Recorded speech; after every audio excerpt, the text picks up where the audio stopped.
إن الحمد لله نحمده ونستعينه ونستغفره ونؤمن به ونتوكل عليه ونعوذ بالله من شرور أنفسنا ومن سيئات أعمالنا من يهده الله فلا مضل له ومن يضلله فلا هادي له وأشهد أن لا إله إلا الله وأشهد أن محمدا عبده ورسوله أما بعد فإن أصدق الحديث كتاب الله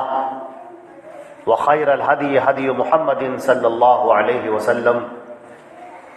وشر الأمور محدثاتها وكل محدثة بدعة وكل بدعة ضلالة وكل ضلالة في النار. أعوذ بالله السميع العليم من الشيطان الرجيم. بسم الله الرحمن الرحيم. وما أرسلناك إلا رحمة للعالمين. تمام تعریفیں اللہ رب العزت کے لیے ہیں جو ہمارا خالق و مالک ہے، آسمانوں اور زمین کا پیدا کرنے والا اور کل کائنات کا تنہا چلانے والا ہے، جو وحدہ لا شریک لہ ہے، مستوی عرش ہے، اپنے احکامات کو نازل فرماتا ہے، ہر ایک اس کے سامنے محتاج ہے اور وہ کسی کا محتاج نہیں، وہ زندہ و جاوید ہے، اسے موت نہیں، وہ لوگوں کو زندگی عطا کرتا ہے، نہ اسے نیند آتی ہے نہ اسے اونگ آتی ہے، وہ ہر ایک شے پر قادر ہے، سب پر غالب ہے۔ اللہ کا درود اور سلام ہو حضرت محمد مصطفیٰ صلی اللہ علیہ وسلم پر، جو اللہ کے بھیجے ہوئے آخری پیغمبر ہیں اور تمام رسولوں اور نبیوں کے سردار ہیں۔ آپ کی ذات پر اللہ نے شریعت کو مکمل فرما دیا۔ اللہ نے فرمایا الیوم اکملت لکم دینکم واتممت علیکم نعمتی ورضیت لکم الاسلام دینا۔ آج کے دن میں نے تمہارا دین مکمل کر دیا اور اپنی نعمت تم پر تمام کر دی اور میں دین اسلام سے راضی ہو گیا۔ اللہ نے قرآن پاک میں ارشاد فرمایا وَمَن يَبْتَغِ غَيْرَ الْإِسْلَامِ دِينًا فَلَن يُقْبَلَ مِنْهُ وَهُوَ فِي الْآخِرَةِ مِنَ الْخَاسِرِينَ۔ اگر کوئی دین اسلام کے علاوہ کوئی اور دین، کوئی اور طریقہ لے کر آئے گا تو وہ اللہ کے یہاں قابل قبول نہ ہوگا، اور ایسا شخص بہت خسارہ اٹھانے والا، بہت نقصان اٹھانے والا ہوگا۔ اللہ کی رحمتیں ہوں، برکتیں ہوں تمام صحابہ کرام پر، تمام صحابیات پر، کل مومنین اور مومنات پر۔ حضرات گرامی، میں نے قرآن پاک کی ایک چھوٹی سی آیت تلاوت کی ہے وَمَا أَرْسَلْنَاكَ إِلَّا رَحْمَةً لِلْعَالَمِينَ۔ اے نبی، ہم نے آپ کو پورے جہان کے لیے، پوری دنیا کے لیے رحمت بنا کر بھیجا ہے۔ اللہ کے نبی صلی اللہ علیہ وسلم کی یہ صفت جو اللہ رب العزت نے فرمائی ہے کہ وہ رحمت للعالمین ہیں، پوری جہان کے لیے، پوری دنیا کے لیے، انسانوں جناتوں کے لیے، ہر ایک کے لیے وہ رحمت والے نبی ہیں۔ رحمت کا اندازہ آپ یہاں سے بھی کر سکتے ہیں کہ حضرت ام المومنین عائشہ صدیقہ رضی اللہ تعالی عنہا فرماتی ہیں کہ اللہ کے پیارے نبی حضرت محمد مصطفیٰ صلی اللہ علیہ وسلم جب تہجد کی نماز میں کھڑے ہوتے اور اس وقت جب آپ پڑھنا شروع کرتے، قرآن پاک کی تلاوت کرتے، اللہ کے حضور جب مانگنے کی نوبت آتی تو آپ اس قدر اللہ سے امتی امتی کہہ کر مانگتے تھے، اے اللہ میری امت پر رحم فرما، میری امت کو معاف فرما، اے اللہ میری امت کو جہنم میں نہ ڈال، امت پر عذاب نہ نازل فرما۔ اس طریقے سے آپ دعائیں فرماتے تھے کہ آپ کی ہچکیاں بندھ جاتی تھیں اور ایسا لگتا تھا کہ جیسے سانس اکھڑ جائے گی، اور پیروں میں آپ کے ورم آ جاتا تھا، پیر تورمت قدما، آپ کے دونوں پیر سوج جایا کرتے تھے، اس قدر آپ اللہ رب العزت کے سامنے گڑ گڑاتے تھے، اس قدر دعائیں مانگتے تھے اور اپنی امت کے لیے مانگتے تھے۔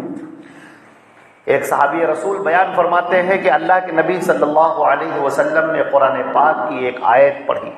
یہ اس آیت کا تعلق حضرت عیسیٰ علیہ السلام سے ہے کہ اللہ نے فرمایا کہ کل جب قیامت کا دن ہوگا اور سارے لوگ ہمارے سامنے کھڑے ہوں گے تو انہی میں حضرت عیسیٰ علیہ السلام کو ہم بلائیں گے اور ان کو اپنے سامنے کھڑا کر کے کہیں گے کہ بتاؤ کیا تم نے دنیا میں یہ کہا تھا کہ لوگوں آؤ میری عبادت کرو؟ تو وہ فوراً اللہ کے سامنے اس طرح سے کہیں گے کہ اے میرے پروردگار، یہ اتنی بڑی بات میں کیسے کہہ سکتا ہوں؟ میں آپ کے عبادت کے علاوہ کسی کی عبادت کی طرف کیسے دعوت دے سکتا ہوں؟ تو پھر اللہ رب العزت فرمائے گا کہ تمہارے یہ جو امتی ہیں یہ تو تمہاری پوجا کرتے تھے، تمہاری عبادت کرتے تھے۔ تو حضرت عیسیٰ علیہ السلام، بہرحال ہر نبی کا دل اپنی امت کے لیے دھڑکتا ہے، وہ کہیں گے پروردگار ان تعذبہم فإنہم عبادک وإن تغفر لہم، اے میرے پروردگار اگر تجھے سزا دیتا ہے تو یہ تیرے بندے ہیں، تو قادر ہے سزا دینے پر، تو جس کو چاہے سزا دے،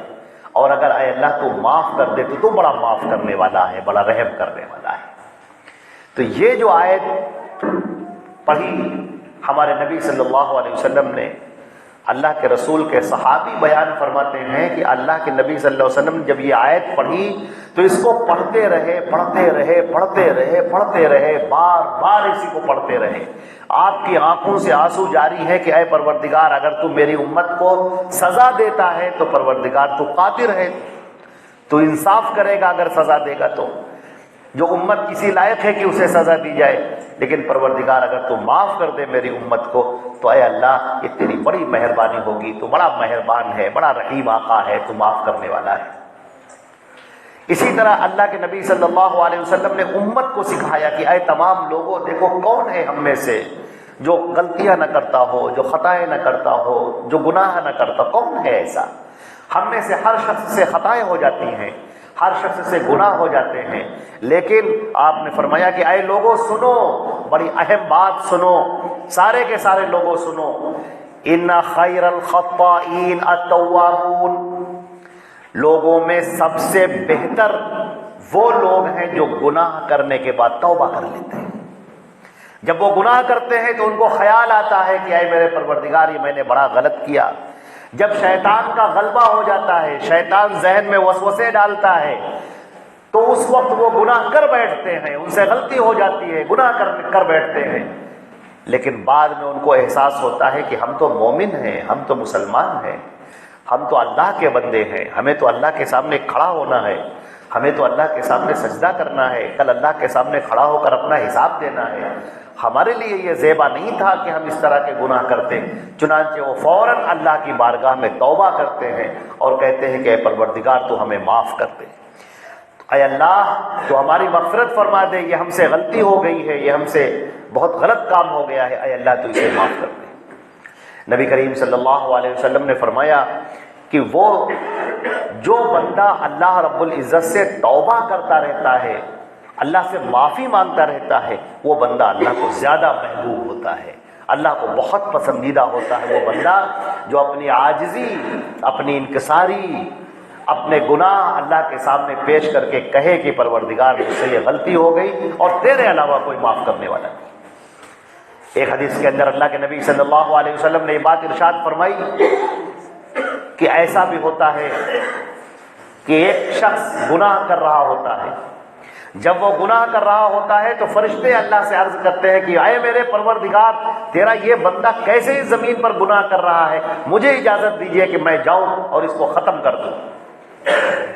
اللہ تعالیٰ فرماتا ہے کہ نہیں، اس کو چھوڑ دو، اس کو پلٹ کر ہمارے پاس آنا ہے، ہم اس کا حساب لیں گے۔ اور پھر ایسا ہوتا ہے کہ وہ بندہ جس نے گناہ کیا ہوا ہوتا ہے وہ بہک گیا تھا، شیطان کے جھانسے میں آ گیا تھا، وہ گناہ کر بیٹھا، لیکن جو دل کے اندر کا ایمان ہے وہ تو ایمان اس کو تڑپا رکھتا ہے، وہ اس کو آمادہ کرتا ہے، وہ فوراً آتا ہے اللہ کی بارگاہ میں، یوں کہتا ہے کہ رب اغفر لی رب اغفر لی رب اغفر لی، اے میرے پروردگار مجھے معاف کر دے، مجھے معاف کر دے، مجھے معاف کر دے۔ تو اللہ رب العزت فرشتوں سے کہتا ہے فرشتوں سنو، اس نے گناہ تو ضرور کیا مگر اس کو معلوم ہے ان لہو ربن،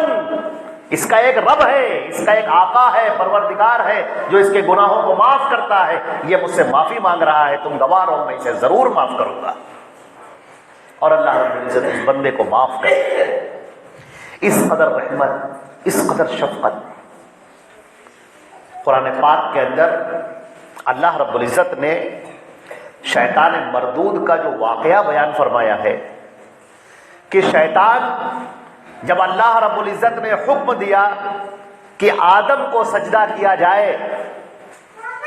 اللہ نے فرمایا فَإِذَا نَفَخْتُ فِيهِ مِن رُوحِي فَقَعُوا لَهُ سَاجِدِينَ، جب میں آدم کے اندر روح ڈالوں گا تو سارے کے سارے لوگ جتنے ہیں سب کے سب سجدے میں گر جائیں۔ اور پھر ایسا ہی ہوا، جب اللہ نے روح ڈالی آدم کے اندر اور آدم بولنے لگے، چلنے پھرنے لگے، زندہ انسان بن گئے، تو سارے کے سارے فرشتے سب سجدے میں گر گئے الا ابلیس، وہ جو ابلیس تھا، جو شیطان لعین تھا، اس نے سجدہ نہ کیا، وہ ایسا ہی کھڑا رہا، اکڑا کھڑا رہا۔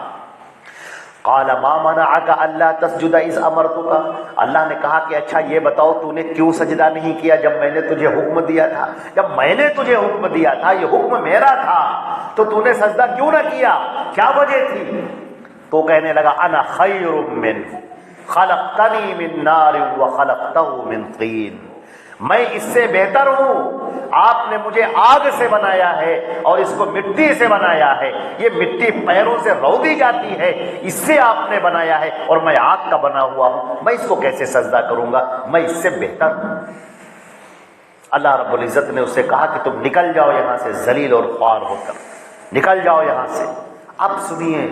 اب شیطان کیا کہتا ہے؟ میری عبادتوں کا صلہ مجھے دے دیے، میں نے اتنی آپ کی عبادتیں کی ہیں، میں نے اتنا آپ کا ذکر کیا ہے، اتنے آپ کو سجدے کیے ہیں، اس کا مجھے بدلہ کیا ملا؟ مجھے کچھ بدلہ ملنا چاہیے۔ اللہ تعالیٰ نے فرمایا کہ تم کیا بدلہ چاہتے ہو، کیا چاہیے تمہیں اس کے بدلے میں؟ اس نے کہا رب انظرنی الی یوم یبعثون، مجھے قیامت تک کے لیے مہلت دے دے، قیامت تک مجھے موت نہ آئے، میں زندہ رہوں۔ اللہ نے کہا ٹھیک ہے انک من المنظرین، کیا تجھے مہلت دی گئی، تجھے چھوڑ دیا گیا، اب بتا اور کیا چاہیے تجھے؟ اس نے کہا کہ پروردگار اب میں چونکہ اس آدم کی وجہ سے نکلا ہوں، اس جنتوں سے نکلا ہوں، تیرے دربار سے نکالا گیا ہے، مجھے لعنت کا طوق میرے گلے میں ڈال دیا گیا ہے اور انجام میرا جہنم میں جانا ہے، تو اب میں تیرے بندوں کو بہکاؤں گا، میں آؤں گا لآتینہم عن ایمانہم وشمائلہم، میں آؤں گا ان کے داہنے سے، ان کے بائیں سے، آگے سے، پیچھے سے، میں ہر طریقے سے ان کو گمراہ کروں گا، ولا تجد اکثرہم شاکرین، اور آپ اپنے بندوں کو شکر گزار نہیں پائیں گے۔ اللہ نے کہا ٹھیک ہے، اگر تیرا یہ معاملہ ہے کہ تو میرے ان بندوں کو گمراہ کرے گا، تو ان کو جہنم والے راستے پر ڈالے گا اور تو بہکائے گا، تو سن اور کان کھول کر سن، میرے بندے جب تک مجھ سے معافی مانگتے رہیں گے میں انہیں معاف کرتا رہوں گا۔ اب تو شیطان کے ہوش اڑ گئے، کہا یہ کیا ہوا؟ میں کسی کو بہکاتا ہوں، گمراہ کرتا ہوں، جہنم والے کام کرواتا ہوں، اور اس کے بعد وہ آتا ہے اور اللہ کے سامنے کہتا ہے میرے پروردگار مجھ سے بڑی غلطی ہو گئی، تو مجھے معاف کر دے، تو ہی تو میرا آقا ہے، تو ہی تو میرا رب ہے، تو نہیں معاف کرے گا تو کون کرے گا؟ اے میرے پروردگار مجھے معاف کر دے، اور اس میں معاف کر دے۔ اب تو گناہ اس کے ختم ہو گئے، تو میری ساری محنت بیکار گئی۔ اس نے کچھ سوچا اور پھر کہنے لگا پروردگار معافی تو وہ جب مانگیں گے جب میں انہیں معافی کا موقع دوں گا، میں ان کے گناہوں کو لَأُزَيِّنَنَّ أَعْمَالَهُمْ، میں ان کے اعمال کو مزین کر کے پیش کروں گا، یہ تیرے سامنے معافی بھی نہیں مانگیں گے، میں معافی مانگنے نہیں دوں گا۔ یہ گناہ کے کام کریں گے اور گناہ کے کاموں کو اچھا کام سمجھیں گے، یہ شرک کریں گے اور اس شرک کو توحید سمجھیں گے، یہ تیرے علاوہ غیر کو پکاریں گے اور یہ کہیں گے ہم تو مسلمان ہیں، ہم تو موحد ہیں۔ میں گناہ کے کاموں کو مزین کر کے پیش کروں گا، اچھا کر کے پیش کروں گا، اور میں انہیں مہلت بھی نہ دوں گا کہ یہ تیرے سامنے معافی مانگ سکے۔ جب یہ گناہ کے کام کریں گے تو میں ان سے کہوں گا کہ سنو، اللہ بہت معاف کرنے والا ہے، اللہ سے معافی مانگ لینا، تم گناہ کر لو، گناہ کر لیا۔ اب اس کے بعد اب بندے کا ارادہ ہوتا ہے کہ چلو میں اللہ کی بارگاہ میں معافی مانگوں، تو شیطان مردود کہتا ہے رکو، ابھی تم نے گناہ کیا، ابھی معافی مانگ رہے ہو، شرم نہیں آتی تم کو؟ ہرگز نہیں، ابھی مت معافی مانگو، تھوڑی دیر بعد معافی مانگنا۔ اگر وہ فوراً معافی مانگ لیتا تو اللہ اسے فوراً معاف کر دیتا، لیکن نہیں، شیطان نے مہلت دی۔ اچھا جب تھوڑا وقت گزرا تو آدمی نے پھر ارادہ کیا، بندے مومن نے، کہ لاؤ اللہ کے سامنے معافی مانگ لے، توبہ کر لے، استغفار کر لے، سجدے میں جائے، سجدے میں جا کے معافی مانگ لے، بیٹھے بیٹھے معافی مانگ لے، لیٹے لیٹے معافی مانگ لے، وضو ہو یا نہ ہو، بغیر وضو کے ہو، کیسے بھی ہو، حتیٰ کہ ناپاکی کی حالت میں ہو تو بھی معافی مانگ لے، اس کی بھی اللہ نے اجازت دی۔ توبہ کرنے کے لیے، معافی مانگنے کے لیے نہ تمہارا پاک ہونا ضروری ہے، نہ تمہارا مسجد میں ہونا ضروری ہے، نہ تمہارا نماز میں ہونا ضروری ہے، صرف تمہاری زبان سے معافی کے الفاظ نکلنا ضروری ہے کہ تم اللہ کے سامنے یہ کہو کہ اے میرے پروردگار، تو میرا رب ہے، غلطی میں نے کی ہے تو اللہ تجھے معاف کر دے، اگر تو نے معاف نہ کیا تو ہم بڑے خسارے میں ہوں گے۔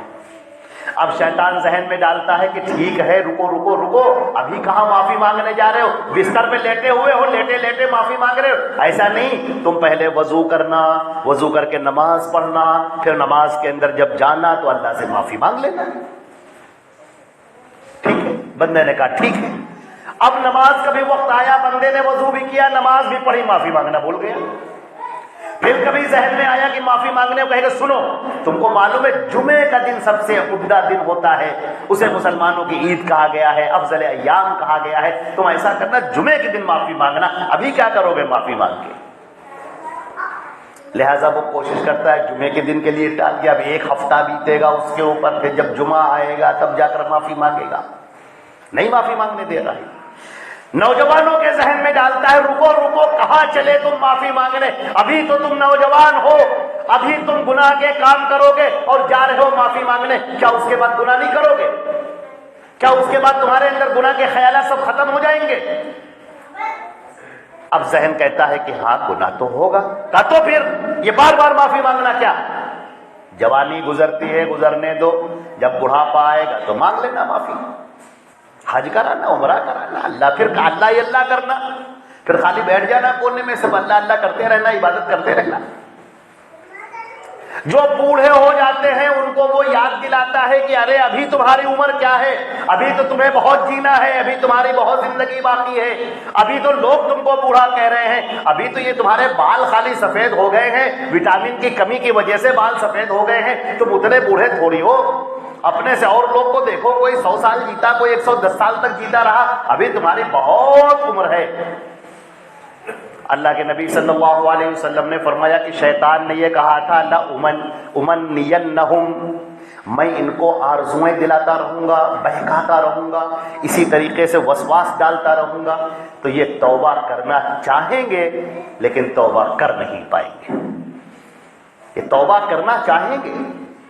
ان کے دل میں کبھی خیال آئے گا کہ لاؤ میں اللہ سے توبہ کر لوں، شیطان فوراً سر پہ مسلط ہو جائے گا، فوراً کہے گا کہاں چلے توبہ کرنے، رکو رکو، توبہ نہ کرنے پاؤ، ابھی یہ دیکھو، ابھی یہ چیک کرو، ابھی ایسا کرو، دوسری چیزوں میں اسے لگا دے گا۔ اللہ کے نبی نے فرمایا کہ جب بندے کوئی گناہ کر لے تو ایک مومن کی مثال ایسی ہے کہ جیسے اس کے اوپر کسی نے پہاڑ رکھ دیا، وہ جب تک توبہ نہیں کر لیتا ہے تب تک اسے چین نہیں ملتا ہے۔ اور منافق کا معاملہ یہ ہے کہ وہ گناہ کے کام کرتا ہے اور ایسا لگتا ہے جیسے مکھی بیٹھی تھی اور اڑ گئی، کوئی پرواہ نہیں۔ تو عزیزان محترم، اللہ رب العزت جو انتہائی مہربان ہے، الرحمن والرحیم، جو بہت رحمان و رحیم ہے، بہت معاف کرنے والا ہے، ہر ایک کے گناہوں کو معاف کرنے والا ہے، شیطان مردود اللہ کے ان بندوں کو معافی مانگنے کی مہلت نہیں دیتا۔ اللہ کے نبی صلی اللہ علیہ وسلم کی ایک حدیث سنیے اور اس کے اوپر جو دعا سکھائی ہے وہ بھی جانیں۔ اللہ کے نبی صلی اللہ علیہ وسلم نے فرمایا جب بندے کی موت کا وقت قریب آتا ہے تو شیطان مردود اس کے پاس آ جاتا ہے، بہترین شکل بنا لیتا ہے۔ عزیزان محترم سنیے، ہم میں سے آپ کو سب کو اس مرحلے سے گزرنا ہے، ہم سب کو گزرنا ہے اس مرحلے سے، وہ بچہ ہو، بوڑھا ہو، جوان ہو، مرد ہو، عورت ہو، عالم ہو یا عامی، کوئی بھی ہو، سب کو اس مرحلے سے گزرنا ہے۔ جب موت کا وقت آ جاتا ہے، قریب وقت اس کا بالکل، تو شیطان لعین آتا ہے اپنے شیطانوں کے ساتھ میں اور عمدہ شکل بنا کے آتا ہے، عمدہ قسم کی بہترین شکل بنا کر، اور کہتا ہے کہ سچا مذہب تو یہودی تھا، تو یہودی ہو کر مر۔ اور کبھی کہتا ہے کہ سچا مذہب تو عیسائی ہے، تو عیسائی ہو کر مر۔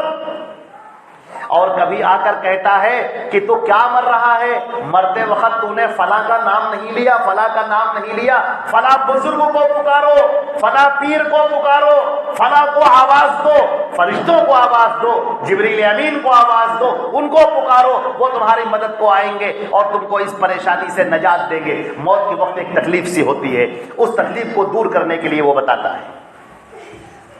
اس وقت انسان کو پیاس لگ رہی ہوتی ہے، شیطان مردود پانی دکھاتا ہے اور کہتا ہے اللہ کا انکار کر، یہ پانی پی اور سیراب ہو جا۔ یہ جو وقت ہے، اللہ کے نبی صلی اللہ علیہ وسلم نے اس سے پناہ مانگی ہے، سوء الموت سے پناہ مانگی ہے، فتنة المحیا والممات، اللہم انی اعوذ بک من فتنة المحیا والممات۔ اے اللہ میں زندگی اور موت دونوں کے فتنے سے تیری پناہ چاہتا ہوں۔ زندگی کا فتنہ تو شیطان کے ساتھ لگا ہی رہتا ہے، اور موت کے وقت اس کا آخری حربہ ہوتا ہے، آخری طریقہ ہوتا ہے۔ تو عزیزان محترم، یہ معاملہ ہے اس شیطان لعین کا جو انسان کو اللہ کی رحمت کی طرف آنے ہی نہیں دیتا۔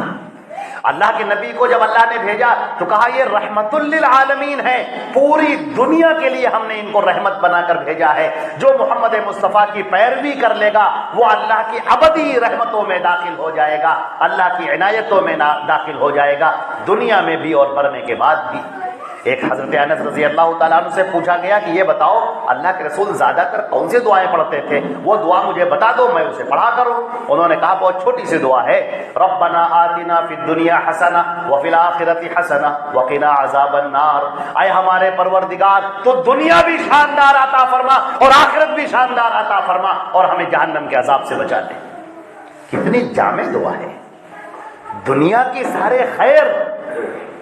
دنیا کی ساری بھلائی اس کے اندر آ گئی اور آخرت کی ساری بھلائی اس کے اندر آ گئی۔ ایک آدمی کو کیا چاہیے، ایک آدمی کی خواہش کیا ہوتی ہے، اس کے پاس دولت بھی ہو، اچھا مکان بھی ہو، عمدہ بیوی بھی ہو، فرما بردار بچے بھی ہو، بچوں کا عمدہ فیوچر اور کریئر بھی ہو۔ ایک انسان یہی تو چاہتا ہے، وہ بیماریوں سے دور رہے، خوش اور اطمینان کی زندگی بسر کرتا رہے، اور پھر جب اس کی موت آئے تو ایمان پر موت آئے، اور اس کے بعد جب وہ آخرت میں کھڑا ہو تو اللہ کی رحمتوں کے سائے میں کھڑا ہو اور جنت میں اس جانے کا اس کے لیے فیصلہ ہو جائے۔ اس سے بڑھ کر اور کون سی کامیابی، یہی تو چاہتا ہے، ہر انسان یہی چاہتا ہے۔ اور اللہ کے نبی نے یہ دعا سکھائی، یہ دعا قرآن پاک کی ہے، اللہ رب العزت نے سورہ بقرہ میں ارشاد فرمائی ہے، اور اللہ کے نبی صلی اللہ علیہ وسلم نے پھر اس دعا کو پڑھنا شروع کیا، اور حضرت انس کہتے ہیں کہ آپ اکثر یہی پڑھتے رہتے ہیں، ربنا آتنا فی الدنیا حسنہ وفی الآخرۃ حسنہ وقنا عذاب النار۔ کتنی پیاری دعا ہے۔ ہم لوگ جس نبی کے امتی ہیں وہ رحمت للعالمین ہے، اس نے جو چیزیں ہمیں سکھائی ہیں، آج افسوس کی بات ہے کہ ہم لوگ جانتے ہیں، ہم کو بہت سارے واقعات معلوم ہیں، قصے معلوم ہیں، کہانی معلوم ہے، پیروں کے اوپر جو کتابیں لکھی گئی، درویشوں کے اوپر جو کتابیں لکھی گئی، بزرگوں کے اوپر کتابیں لکھی گئی، سوانح حیات لکھی گئی، وہ خوب پڑھتے ہیں، بزرگوں کے اقوال پڑھتے ہیں، بزرگوں کے ملفوظات پڑھتے ہیں، بزرگوں کی کہانیاں پڑھتے ہیں، لیکن نہیں پڑھتے تو اپنے نبی کی باتیں نہیں پڑھتے، جس نبی کے اوپر نجات ہے، جو رحمت للعالمین بنا کر بھیجا گیا، جس آدمی نے ان کی پیروی کر لی، ان کی بات مان لی، وہ اللہ کی رحمتوں کے اندر داخل ہو گیا۔ اس سے بڑھ کر اور کیا چاہیے انسان کو؟ ساری کامیابی اسی میں ہے۔ اللہ رب العزت ہمیں اور آپ کو عمل کرنے کی توفیق عطا فرمائے، اس دنیا میں بھی کامیابی عطا فرمائے، آخرت میں بھی کامیابی عطا فرمائے۔ عزیزان محترم، ایک بہت اہم چیز جو یہ ہے کہ ہم لوگ دعاؤں سے بڑی غافل ہو گئے ہیں۔ میں آخر میں خطبہ ختم کرنے سے پہلے یہ نصیحت کرنا چاہتا ہوں کہ میرے خاص طور سے نوجوان بچوں سے میں کہنا چاہتا ہوں، سب سے کہنا چاہتا ہوں کہ گناہ کرنا انسان کی ایک اس میں سرشت میں داخل ہے، شیطان بہکا دیتا ہے، آدمی گناہ کر بیٹھتا ہے۔ گناہ چھوٹا ہو یا بڑا، گناہ گناہ ہوتا ہے۔ جیسے ہی گناہ ہو جائے اسی وقت فوراً توبہ کرو، ایک لمحے کی بھی تاخیر نہ کرو، ورنہ شیطان نے جہاں تم کو تھوڑا سا کہا کہ بعد میں کر لینا تو پھر نوبت نہیں آتی ہے۔ اب موقع نہیں، صرف اشارہ کرتا ہوں کہ حضرت یوسف علیہ السلام کے جو بھائی تھے، جب ان کو یوسف سے حسد پیدا ہوا تو انہوں نے قرآن پاک میں جو الفاظ نقل کیے گئے ہیں، انہوں نے کہا اقتلوا یوسف او اطرحوہ، ایسا کرو یوسف کو قتل کر دو یا اس کو کسی کنویں میں پھینک دو، ثم تکونوا من بعدہ قوما صالحین، اور اس کے بعد اللہ سے توبہ کر کے نیک بن جانا۔ دیکھا، یہ گناہ کر لو، اس کے بعد اللہ سے توبہ کر کے نیک بن جانا۔ قرآن پاک نے اس واقعے کو جو بیان کیا ہے اس میں کہا ہے کہ پھر انہیں تقریباً 23 سال تک توبہ کی توفیق نہیں ملی۔ پھر یوسف کو کنویں میں ڈال بھی دیا، پھر لمبا چوڑا واقعہ گزرا یوسف علیہ السلام کے اوپر، انہیں توبہ کی توفیق نہ ہوئی۔ جو یہ کہہ رہے تھے کہ یہ گناہ کر لیں گے پھر توبہ کر لیں گے، یہ شیطان مردود بڑا خطرناک ہے، بہت خطرناک ہے، ابلیس لعین ہے۔ اللہ نے اس پر ایسے ہی لعنت نہیں کی ہے، اس کی وہ حرکتیں ہیں جو آپ کو گناہ تو کروائیں گی، لیکن بعد میں جو اللہ کی رحمتوں میں آنے کا راستہ ہے اس راستے پر یہ بیٹھ جاتا ہے اور آپ کو توبہ نہیں کرنے دیتا ہے۔ کبھی بھی کسی بھی جھانسے میں نہ آنا شیطان کے۔ صرف ایک بات یاد رکھنا کہ ہر گناہ کے بعد ایک توبہ لازمی ہے۔ تم توبہ کر لو، اللہ تمہارے سارے گناہوں کو معاف کر دے گا۔ تمہارے آسمان و زمین سے بھرے ہوئے گناہ ہو تو بھی اللہ کو کوئی پرواہ نہیں ہے، وہ تم صرف ایک توبہ کرو، اللہ کے سامنے استغفار پڑھو اور کہو کہ اے میرے رب، میں نے غلط کیا، مجھے معاف کر دے، اللہ تمہیں معاف کر دے گا۔ اللہ تعالی ہم کو اور آپ کو توبہ کی توفیق عطا فرمائے، نیکیوں پر چلنے کی توفیق عطا فرمائے، اللہ کے نبی حضرت محمد مصطفیٰ صلی اللہ علیہ وسلم کی اتباع اور پیروی نصیب فرمائے۔ اے اللہ تو اپنے فضل و کرم سے ہماری تمام خطاؤں کو، لغزشوں کو، گناہوں کو معاف فرما۔ اقول قولی ھذا استغفر اللہ لی ولکم ولسائر المسلمین من کل ذنب فاستغفروا انہ هو الغفور الرحیم۔